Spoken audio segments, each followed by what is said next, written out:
it's Deborah, but I was Debbie for a long time, and I thought maybe it's time, since I'm old, to go to Deborah. But all I could hear was my mom saying, "Damn it, Deborah." And it's kind of funny, right? But no. When I was 4, we moved from California to Illinois. When we moved into the house, an old Victorian, I remember walking in, it was dark, and there were some pictures on the walls. There was old food on the table on plates. It looked like somebody just got up and left and didn't come back. Didn't bother to clean up, didn't bother to take anything with them. And I think I probably said, "Why is there old food on the table?" I don't know. But it was late. My folks were tired. They said, "You guys go find a bedroom, go to bed." Because there were still beds in the bedrooms. So I found a bedroom, I went to bed. It must have been, I don't know, 8 or 9 o'clock. And at 2 o'clock in the morning, I woke up screaming. My folks ran up the stairs. "What's going on? What's going on? What's the matter?" And I was shaking, screaming, saying, "The thing's got me. Oh, it's just a dream. Go back to sleep." And this probably happened for 2 weeks, every night at 2 o'clock. In which time, my folks got really tired of doing that, and they would just yell up the steps, "Damn it, Deborah, it's just a dream. Go back to sleep." But it was a feeling, a nightmare, I don't know. But every night at exactly 2 a.m., it would wake me up. I'd be in cold sweats. I'd be shaking. I couldn't scream anymore because my folks were tired of it. Probably one of the tiredest kids you've ever seen. And it happened for years. I mean, through grade school just about, every night. So my folks decided, okay, they're going to put let me see. First they put my sister Melanie in with me, and we were giggling, you know, girls were giggling, and all of a sudden, from her being right here talking to me, she is now at the foot of the bed and screaming, "The hands got me, the hands got me." My dad's brother was staying with us, and he opened our bedroom door and said, "What's going on?" Turned on the light. Melanie is just frightened out of her mind. And they take her out of the room and they leave me in there. And it's like, God, no. So, yeah, that was an experience. And then they said, well, that can't happen anymore. So they put 2 twin beds in there, and they put my little brother, Jeff, on one of the beds and me in the other. So we both would wake up at 2 o'clock. They would separate us and ask us questions, so we would give them the same story, the same nightmare, the same whatever. So, well, Jeff couldn't stay in there, but psh, I'm used to it. So I would find a light outside, and I would just stare at that light, because I knew the minute I closed my eyes, it was just, and it would be stupid, stupid nightmares. Like the dresser had an axe in the drawer, and it was going to chop me up. Or they redesigned my house with snakeskin, but they came alive and crawled all over me. Or the old comic strip, The Little King. Remember that? The pointy crown, the pointy outfit and everything? Well, it's summertime, and I still remember this. The Little King was dressed like a plumber, and he went down and he planted a bomb in our furnace, and our house blew up. But it was the scariest thing. And it happened, oh God, years and years and years. The sad thing is, I think, not only did the spirit that I know was there affect me, but it also affected my dad, who became mean, nasty, ugly, and he always took it out on my sister Melanie. I think she might have been a target. I don't know, but found out later, well after I had left. First time I went back, my bedroom door was nailed shut. Nobody was going to go in my bedroom. My dad said enough, he'd had it. A couple years later I went back, and the door was open, the room was empty. It was the brightest room I've ever seen. I don't recall it ever having that much sunlight, having that, it felt light. And I said, what happened to the furniture in there? Specifically, that old dresser. My mom said, my dad took it out and burned it. And the minute that dresser burned, it's like a light went on in that room. Mm. So it was in the dresser. I don't know what happened there. I have no idea what happened there. But that was it. Well, to take that further, remember when The Exorcist came out? Oh, yeah. I left halfway in that movie. I just couldn't take it. The hairs on the back of my neck were standing up. I was just scared. Yeah, a lot of people had to get out of there halfway through. Oh, my sister saw it. Now, we are hundreds of miles apart. They see it, go back to their home. She's in the bathroom brushing her teeth and stuff, and her husband's outside in the hallway talking to her. They're having a conversation. It's going back and forth. They're having a conversation. And then she asks him a question. He doesn't answer. So she goes into the living room and says, Jim, I was talking to you. And he said, Melanie, I've been right here the whole time watching TV. I was not there talking to you. So she got scared because she remembered the house and that. She went to see a priest. She's not Catholic. He said, has anything changed? And she said, well, I saw The Exorcist. And he said, that would certainly open you up. But what else? And her husband had a friend over. And Melanie never really liked this friend. He left his baseball cap there. And the priest gave her a Bible, marked the 2 passages, because she would see people at the foot of her bed. And they would be talking. And she was scared. And he said, as soon as you see those people, read these passages. Just read them. I don't know what they were. Find whatever that person left in your house, take it out and burn it. And she did. And as soon as she burned that hat, they were gone. So I don't specifically look for anything. She certainly doesn't. Last one. We bought an old house in Iowa Park. Iowa Park, Texas, second oldest house in the town. My husband bought this house. We move in, but the moving truck isn't there, so we're camping out in his office. And all night long, I'm hearing doorknobs, footsteps, scratching, and I'm going, oh God, no, not again. Wake up the next day, and I said, did you hear all that stuff? Is somebody trying to get in the house? And he said, I didn't hear anything. Well, I looked down and there were cigarette burns in the carpet. And I said, why are there cigarette burns in the carpet? He said, well, I didn't tell you. Dr. Clark had cancer and he died in the house. No. No. So Dr. Clark actually was in the house. And he wasn't evil or anything. Whenever my husband was TDY, I would hear footsteps, and the footsteps would go down the hallway and check on my daughter, come back to my doorway, check on us, and then walk up the stairs and go to my son's room. What I didn't know, but my son has told me since, he would sit on the foot of his bed and just sit there and make sure everything was okay. And then he would walk back down and everything was fine. Well, we rented the house to somebody, and they were getting visits because Dr. Clark didn't really like them. So he would open the doors of the cabinets and take all the dishes out and put them on the counter. And they'd wake up and say, why are our dishes on the counter? And they'd have to put it all away. And we had this old line that went to the garage door. It wasn't a remote, it was wired, and if a bird sat on it, sometimes it would short out and the garage door would go up. And then if it flew off, it would go back down. And one night, evidently, I want to say that's what was happening, but the garage door was going up and down and up and down and up and down and slamming just over and over and over again.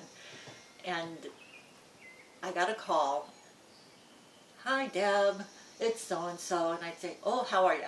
I always say that. I wish I'd never said that, but how are you? Well, we had a visitor last night, and we had a guest over. And he was so scared he broke your antique doorknob off, and we had to take him to the emergency room because he slashed his hand open.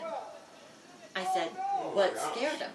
And he said, the garage door was going crazy, up and down and up and down. And I said, you know, you've had a handful of reports, and I know that you're uncomfortable. He said, I am scared out of my mind. I said, well, you can break the lease. We will find someone else to rent the house, no problem. And he said, good, because I'm moving today. He moved that day? He moved that day. He was so scared. And I don't know that I attract evil or if I attract good, but I try, like you say, you have items. I don't even want to go 10 feet near them.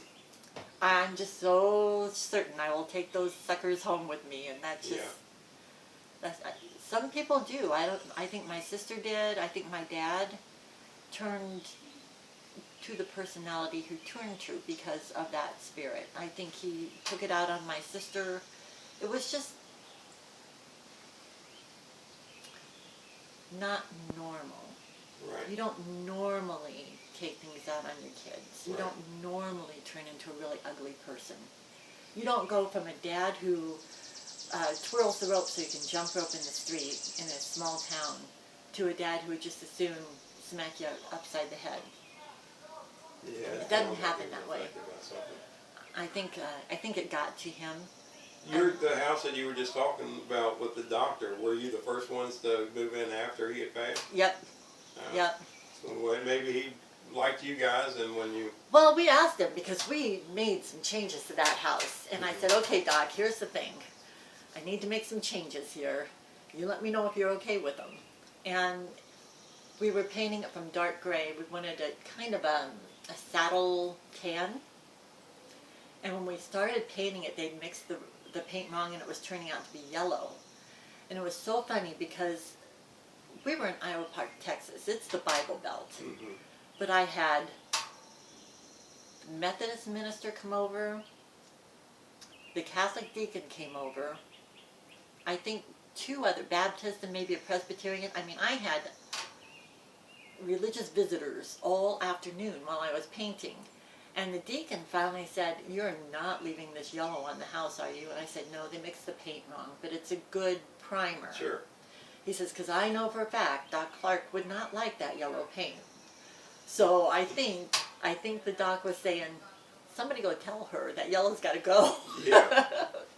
And we chopped up some walls, put down new carpeting and things, and that seemed to be the only thing that bothered him. Right. And then he didn't like the renters who were they were taking advantage of us. And I think he was just trying to get them out of my house because they were costing us an arm and a leg.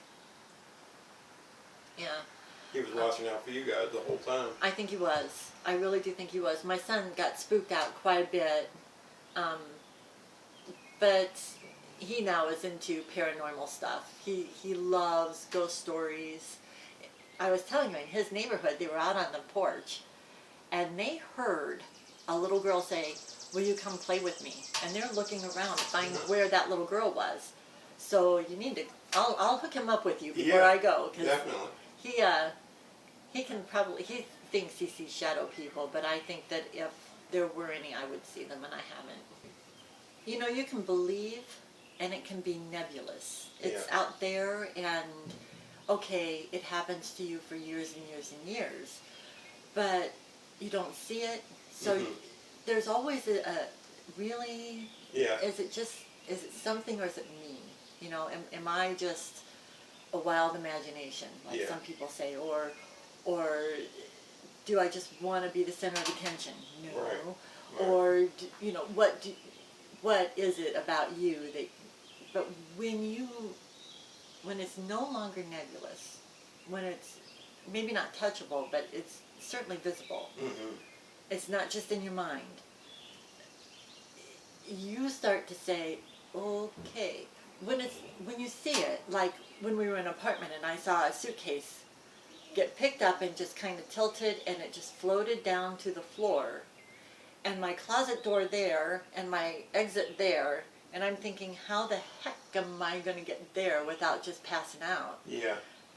Because you're afraid. You don't know what that was. You don't know why that happened.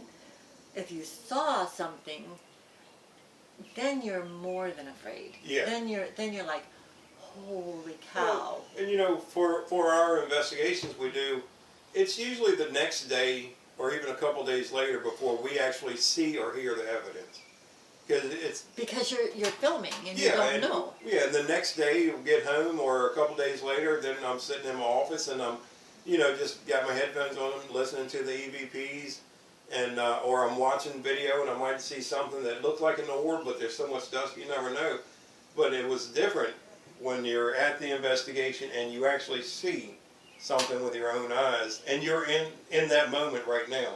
Mm-hmm. You know, like I've gotten voices when we were asking questions, but you couldn't hear them during the investigation. So you're at home now, and oh, it's really neat now because you're at home and you're like, oh, yeah. I got a response. Yeah. But when you're in that moment and it's real life happening right now, like with that shadow person, after that investigation, everything changed for me. As far as I don't know, I don't know if I'm more scared. I don't know if I'd say that, but I'm definitely more aware of like watching. Or even apprehensive. Yeah. You're not afraid, but you're apprehensive. Yeah. Because you know the possibility is there at any moment. Yeah. And so you're not really afraid to do it. You're just so darned apprehensive. Yeah.